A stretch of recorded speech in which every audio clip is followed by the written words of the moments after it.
We just filed the plunder case against VP Sara Duterte sa ombudsman. And then sasabihin nila, pro-BBM daw ako. So nakakatawa na. Because I've been very critical of the administration.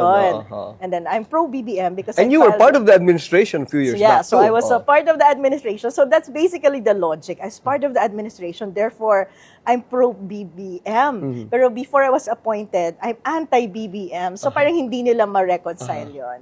And then the next question is, bakit daw si Sara lang kinakasuhan ko? Sabi ko, bakit ako lang ba pwedeng mag-file ng kaso sa buong Pilipinas?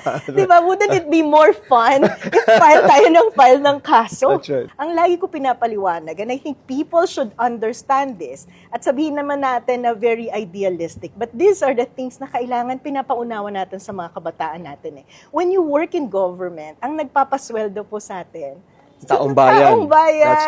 That's correct. Tax yan ng mga Pilipino. So kapag nagsisilbi ka sa gobyerno, ang pinagsisilbihan mo, yung interest ng taong bayan. And I think, kung sila ay hindi maintindihan yon, I think this is the moment na kailangan ma-remind ang lahat. And you know what's very interesting also, when I joined government, minsan jaded na tayo, government, corrupt. Ikaw, you were part of government. That's not true. Exactly. Madaming very professional sa gobyerno na talagang na-exert effort na ayusin ng gobyerno. Taksangay na mo, bantayan.